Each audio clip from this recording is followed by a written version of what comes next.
Perkenalkan, nama saya Afrida Siotang dengan NIM 20059001. Baiklah, di sini saya akan mempresentasikan tentang proposal saya, yaitu UMKM Sate Padang. Sate Padang merupakan makanan olahan daging yang disukai oleh banyak orang, mulai dari anak-anak hingga orang tua. Dari banyaknya jenis sate yang ada di Indonesia, ada sate yang layak kalah peminatnya di tingkat nasional maupun internasional, yaitu sate Padang. Sate Padang merupakan makanan ciri khas Sumatera Barat yang mencangkup 3 daerah, yaitu Pariaman, Padang Panjang, dan Padang Kota. Dari ketiga daerah tersebut, bumbu sate Padang disesuaikan dengan bumbu khas masing-masing daerah tersebut. Berbeda dengan bumbu kacang yang kita kenal di Jawa, sate Padang justru memiliki kuah kental yang dibuat dari rebusan tepung, beras, dengan beragam rempah-rempah dan bumbu dapur. Daging yang digunakan membuat sate Padang adalah daging sapi khas pada bagian jeroan seperti lidah, jantung, daging serat, dan usus. Adapun tujuan laporan studi kelayakan bisnis ini yaitu yang pertama mendapatkan gambaran usaha, yang ketiga menggambarkan secara objektif terhadap usaha dengan sudut pandang orang lain dan menuangkan konsep dan strategis sebagai bekal usaha. Yang ketiga tuh menjadikan arahan sebelum usaha dimulai, maka dari situ disusunlah proposal ini untuk mendapatkan skenario usaha. Yang keempat, dari tujuan yang telah yang tadi diharapkan dapat menjadi sosialisasi bersama untuk mendapatkan harapan usaha menjadi lebih baik serta memperluas jaringan usaha. Adapun kunci kesuksesan usaha yaitu yang menentukan yaitu lokasi strategis atau strategis lokasi kita.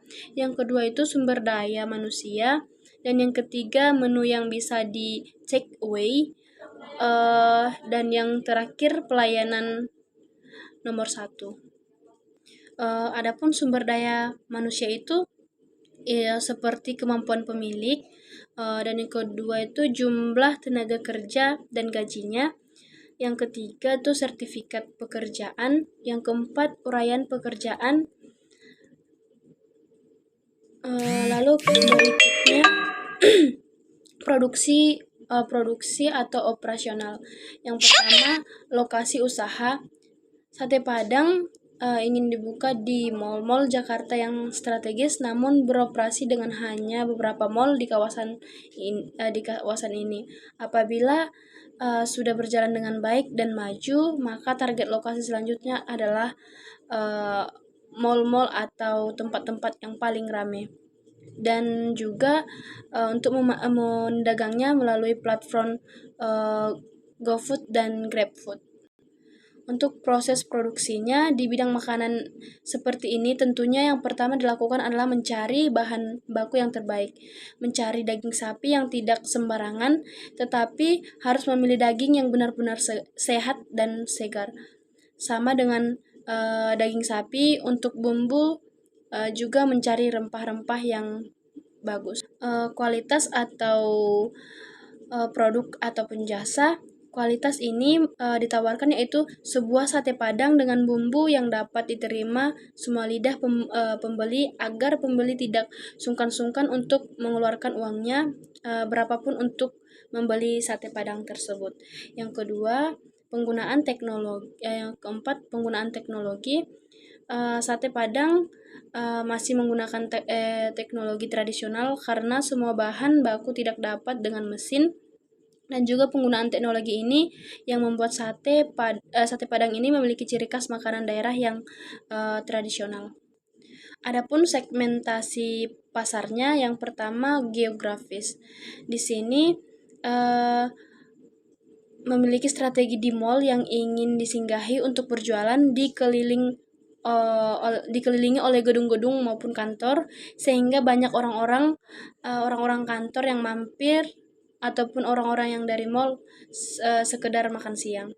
Dan yang kedua itu demografis, semua kalangan, wanita dan laki-laki, balita hingga dewasa.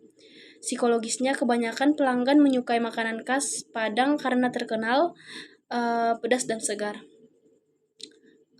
dari segmentasi pasar perilakunya, semua pelanggan bisa membayar dengan uang digital maupun kartal. Adapun targetingnya yaitu selective specialization, di mana produk ini dapat dinikmati oleh anak-anak di atas 7 tahun hingga orang dewasa. Dan kemudian positioningnya, sate Padang ditunjukkan pada masyarakat Padang meskipun berasal dari daerah ini, makanan ini sudah tidak asing didengar oleh warga Jakarta. Mulai dari anak-anak berusia 7 tahun hingga orang dewasa dapat menikmati makanan ini. Adapun bauran pemasarannya, yang pertama produk. Makanan ini merupakan makanan khas daerah yang halal dan sehat. Yang kedua, price, dengan harga yang sesuai dengan modal yang baku, tergolong mahal, maka ini bisa dikatakan wajar. Produk ini memiliki prinsip harga menentukan kualitas dan cita rasa. Yang ketiga, place, ataupun tempat usaha ini dijalankan di daerah yang strategis, yaitu berada di sekitar kantor-kantor yang padat oleh para pegawai. Keempat itu promotion, memasarkan melalui Instagram, didukung oleh GoFood ataupun GrabFood. Mungkin sekian presentasi saya. Jika ada kelebihan atau kekurangan, mohon dimaafkan. Sekian dan terima kasih.